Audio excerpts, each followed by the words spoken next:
The topic जो अब हम शुरू करने लगे हैं वो है मास्टर थ्योरम। तो मास्टर थ्योरम के लिए आप सबको एक बात मैं बता दूं, master theorem actually find use होता है जब आपने टाइम कॉम्प्लेक्सिटी निकालनी हो किसी इक्वेशन से, जब आपको वो टी की फॉर्म में दी जाती है। और वो इक्वेशन जो है वो मैं आपको बताता हूँ किस फॉर्म में होती है। ठीक है, तो वो जो इक्वेशन है वो होती है कुछ इस तरह से। एक जनरलाइज्ड फॉर्म में यहाँ पे लिख देता हूँ, T of N is equal to A of T into, एक second, N divided by B plus theta of N की पावर के लॉग की power P in of N. ठीक है, ये हमारे पास एक जनरलाइज्ड इक्वेशन होती है। ठीक है, इसको ये आपके लिए समझना बड़ा ज़रूरी है। अब आपको जब इस फॉर्म में इक्वेशन दी जाती है तो वो आपको कहा जाता है कि आपने इसकी टाइम कॉम्प्लेक्सिटी निकालो इस इक्वेशन की। इसके अंदर मैं पहले आपको कुछ रूल्स बता दूं। इसके अंदर जो रूल्स होते हैं वो ये होता है कि आपका जो बी है, एक सेकेंड, जो बी है वो हमेशा ग्रेटर देन 1 होगा। ठीक है, और जो आपके पास के है that will be equal greater than equal to 0 and P आपका हमेशा जो है एक belongs to, P will belong to the family of real numbers. ठीक है, और साथ साथ जो आपका ए है that will always be greater than equal to 1। ठीक है, चलें अब हम इसको सॉल्व करते हैं। अब इसको आप सॉल्व किस तरह करते हैं? अब आपको फर्स्ट कीजिए कि एक सवाल दिया जाता है। आपको एक सवाल जो है वो मैं भी आपको लिखवाता हूँ। एक सवाल आपको दिया जाता है कुछ इस तरह से। जो सवाल आता है, बड़े ही बेसिक सवाल से हम शुरू करेंगे। T of N is equal to 3t into N by 2 plus N square. ठीक है, अब यहाँ पर आपने सबसे पहले जो आपको वैल्यूज़ दी गई हैं वो आपने लिख लेनी है। जिस तरह कि सबसे पहले आपको ए की वैल्यू पता है। ए की वैल्यू क्या होगी इस इक्वेशन के हिसाब से? ए की वैल्यू हमारे पास होगी 3। ए इज़ इक्वल टू 3 हो जाएगा। ठीक है, और आपके पास जो बी है वो इक्वल टू हो जाएगा, बी आपके पास हो जाएगा 2 के इक्वल। और आपके पास जो k है that would be the value of n। n की वैल्यू अभी आपके पास यहाँ पर है 1।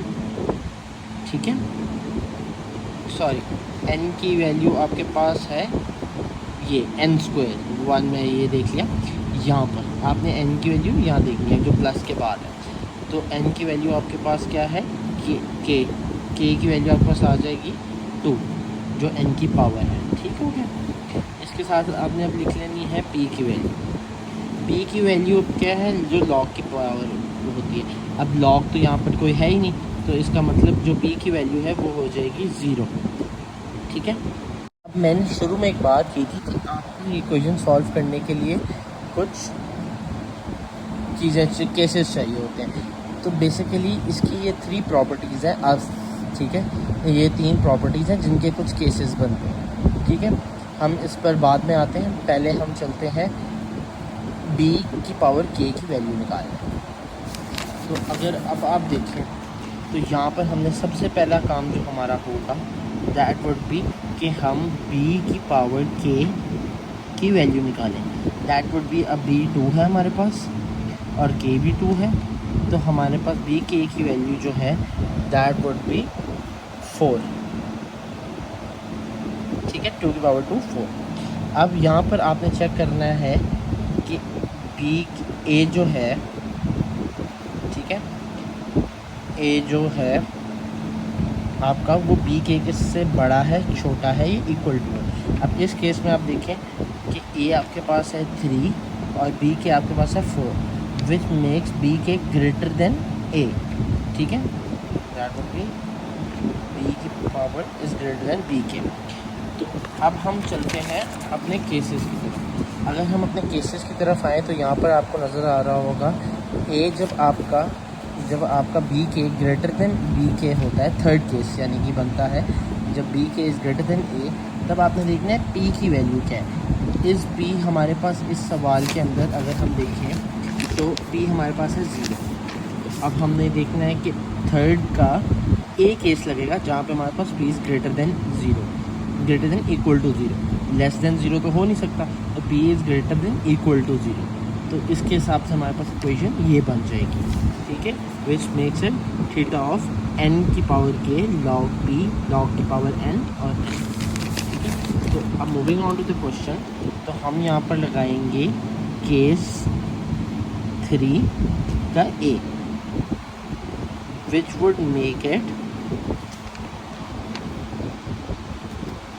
which makes the equation d of n is equal to theta of n की power k multiplied by log की पावर p इंटू n। ठीक है, अब इसके अंदर जब हम वैल्यूज़ पुट करेंगे तो देखा जाए तो हमारे पास बनता है थीटा ऑफ n की पावर k की वैल्यू हमारे पास थी 2, तो n स्क्वायर आ जाएगा। लॉग की पावर हमारे पास 0 थी, तो 0 की पावर जो भी रखा जाए 0 तो 1 बन जाता है। ठीक है, तो ये तो वैसे ही 1 हो गया सारा। ठीक है, तो ये 1 हो गया, तो ये सारा वैसे ही हमारे पास 0 आ जाएगा। तो उसके बाद हमारे पास जो आंसर आएगा that would B n square. तो हमारे पास इस इक्वेशन की जो टाइम कॉम्प्लेक्सिटी है वो n स्क्वायर आ जाती है। ठीक है, ये हमारा आंसर बन जाता है। This is master theorem. अब इसी तरह अगर आपके पास किसी सवाल में लॉग आ जाता है तो उसके अंदर आपको ये देखना होगा कि लॉग की क्या पावर बन रही है। ठीक है, और पी की वैल्यू, ये 3 इसके बेस केसेस हैं that are very important here, जिसके बगैर क्वेश्चन नहीं सॉल्व हो सकता।